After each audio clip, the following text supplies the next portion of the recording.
Sorry, you're going to ask a question. Or you're going to sneeze. Because we had a situation like that. We obviously met the surveyor, and then what the surveyor did was ask the estate agent what the price of property was being sold for, which was heavily discounted. Right, okay. And then the surveyor said that's what it's valued at. Right, yeah. I mean, that is the nature of what happens, which is wrong. Because as I said, if you're buying a distressed sale, you know, hands up with things, the price of bricks and mortar, bricks and cement has dropped in the last 12 months. You know, you go to a builder's yard and say, sell me, bless you, 20,000 bricks. Are they going to charge you less because house prices have dropped? No. So in essence, house prices, the value of bricks and mortar have not dropped or has not dropped. It's the amount of money that people are able to get to finance a property that has dropped off dramatically, which then has a knock-on effect because there's even less buyers out there, which then has a knock-on effect on the actual valuations of properties. So badger them, strong-arm them, sneeze at them. Anything like that, they'll be in and out in a shot. Things. Just make sure that you're speaking to a valuer that understands the way the market is at the moment. Check on who they are, make sure they understand the area. If they haven't got a clue about a particular area, like you said, some guy coming from 30 miles away, if you're buying in a city centre, like, for example, Liverpool, one end of Liverpool compared to the other changes dramatically. But if they're from the wrong end, chances are they're not going to have a clue about valuation. So make sure they've got all the information. If you turned up with a valuer and said, right, here's 30 comparables, Mr. Surveyor, have a look at these, and then give me a true valuation on this property, they are then in a position where actually say, well, yeah, it is worth what you're saying it's worth, not the amount that it's being sold for. An estate agent who gives the purchase price away to a valuer should be shot as well. Not professional at all. They have no obligation to disclose the purchase price. At that point, we just walked away from Yeah. Did you kick him really hard, first of all, though? Two footwear attires to wear to an estate agent. One, trainers to run like hell if they're a bunch of idiots. Two, Doc Martens or steel toe caps to give them a right kick in if they're being ridiculously stupid.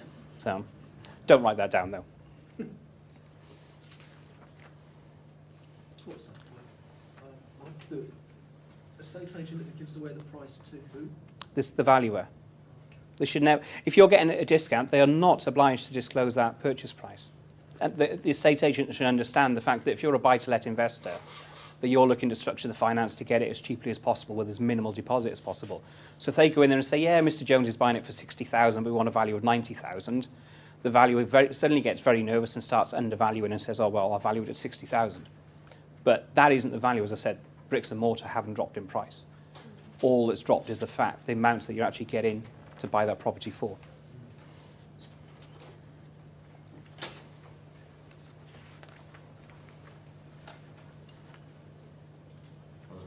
Sorry, can you actually tell them to overvalue your property? I'm not You can do, yeah. As I said, be cheeky. Just say to them, look, this is what I'm looking to do. Overvaluing and valuing at the correct market value are two different things. If you say, you see a property that's worth 100,000, you say value at 2, you ain't going to get much of a response. But say, well, look, actually, it's up for 100,000. Well, I'm looking to do this for it over the next 3 months, so it should then be worth 130,000. Can you value it at 120? And sometimes they will, sometimes they won't. As I said, the way the market's changing at the moment, and because they are terrified of lenders coming back to them and saying, you've overvalued this, it is getting harder and harder. But you're right, if you look at AJ, he does it, and it's been cheeky. And if they say no, then fine, you walk away. But it's asking that question. Hands up here who barters. Anyone barter? I know you're not buying property.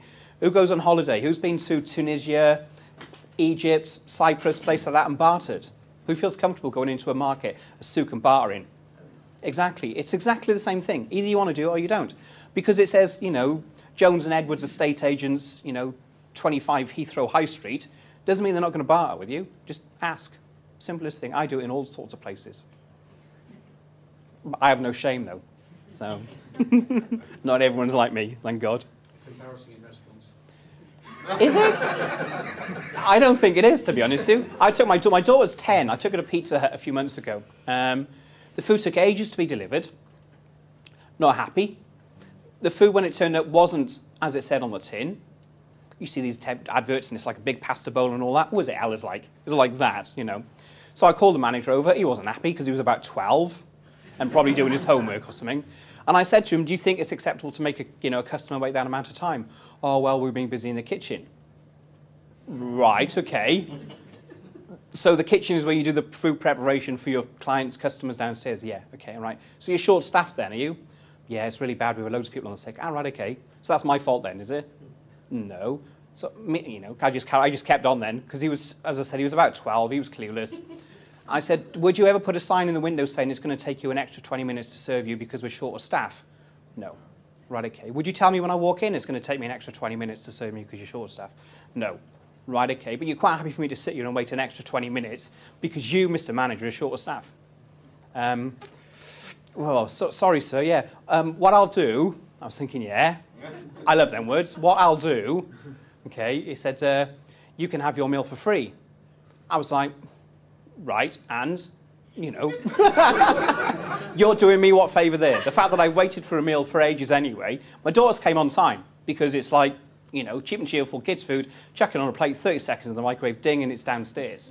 So I said I brought my daughter out to have an enjoyable meal together, emphasis on the words together. She had hers straight away. I waited 20 minutes. Did I have a good experience? No. Okay. So I just paused then. He said, all right, what can I do for you? Ching!